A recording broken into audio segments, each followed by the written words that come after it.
अल्ताफ राजा का जन्म 15 अक्टूबर 1967 को नागपुर में हुआ था। अल्ताफ के पिता इब्राहिम इकबाल मुस्लिम और मां रानी रूपलता हिंदू थीं। अल्ताफ का बचपन संगीत का सागर में बीता। अल्ताफ जब छोटे थे तो उनका पढ़ाई में बिल्कुल भी मन नहीं लगता था और उन्होंने बहुत ही कम उम्र में स्कूल छोड़ दिया। इसके बाद अल्ताफ दोस्तों के साथ इधर उधर घुमा करते थे। जब अल्ताफ बड़े होने लगे तो उनके माता पिता को उनकी जिंदगी की चिंता सताने लगी। अल्ताफ की मां ने उन्हें दर्जी का काम सीखने की सलाह दी, लेकिन अल्ताफ की किस्मत की कहानी अभी लिखना बाकी था। एक दिन अल्ताफ बाहर से घूमकर आए और घर में एक गाना बज रहा था। लता मंगेशकर और मन्ना डे रेडियो पर दिल की गिरो खोल दो गाना गा रहे थे।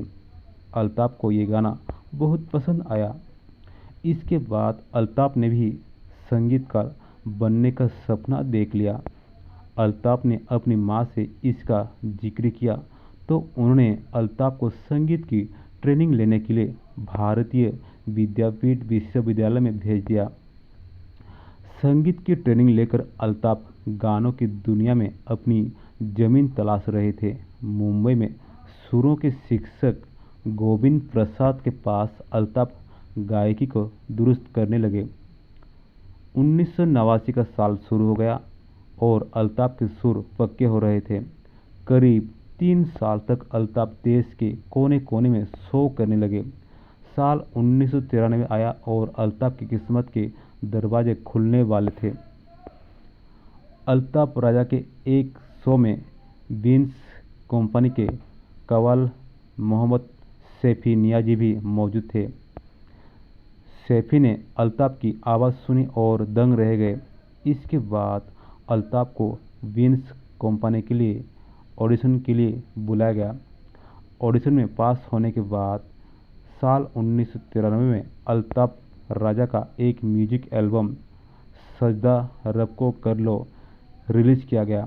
हालांकि पहला एल्बम कोई खास कमाल नहीं कर पाया और अल्ताफ के संघर्ष के दिन बचे रह गए। इसके बाद जी टीवी की लॉन्चिंग हुई और एक प्रोग्राम डिजाइन किया गया। इस प्रोग्राम में कव्वालों को बुलाया जाता था। अल्ताफ को भी यहाँ गाने के लिए बुलाया गया। यहाँ अल्ताफ ने अपना गाना तुम तो ढेर परदेसी गाया। ये गाना पहले ही दिन में पूरे देश में छा गया। फिर साल आया 1995 का और अल्ताफ के हाथ लगा एक सोलो एल्बम। इस एल्बम में सारे गाने अल्ताफ ने गाए और ये रातों रात हिट हो गया। इस एल्बम का गाना तुम तो ढेर परदेसी मुंबई से लेकर गांव तक पॉपुलर हो गया। 1997 में रिलीज हुई इस एल्बम की लाखों कॉपियां रातों रात बिक गई।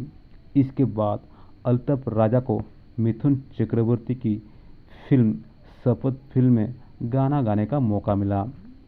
1997 में रिलीज हुई इस फिल्म में कुल 5 गाने थे, जिसमें से एक को अल्ताफ ने गाया था। इस गाने का नाम था इश्क और प्यार का मजा लीजिए। इस गाने ने इतनी पॉपुलैरिटी बटोरी कि लोग मिथुन को भूलकर अल्ताफ की बात करने लगे। इसके बाद अल्ताफ का कैरियर चल निकला और एक के बाद एक कई बेहतरीन गाने दिए। अल्ताफ के गाने ट्रकों से लेकर ऑटो रिक्शा के गाने शान बन गई। खूबसूरत चेहरा और गाल पर डिंपल देख फिल्म मेकर्स ने अल्ताफ राजा को एक्टिंग के भी मौके देने शुरू कर दिए। हालांकि अल्ताफ ने एक्टिंग करने से मना कर दिया। यही अल्ताफ की ज़िंदगी की सबसे बड़ी गलती साबित हुई। अल्ताफ ने एक्टिंग करने से मना किया और फिल्म मेकर्स का दिल खट्टा हो गया। 10 साल के अंदर ही अल्ताफ राजा का कैरियर ढलान पर आ गया। धीरे धीरे लोग अल्ताफ को भूलने लगे। अल्ताफ ने वापसी की भी कोशिश की लेकिन सफल नहीं रहे। अब अल्ताफ अपने प्राइवेट शो करते रहते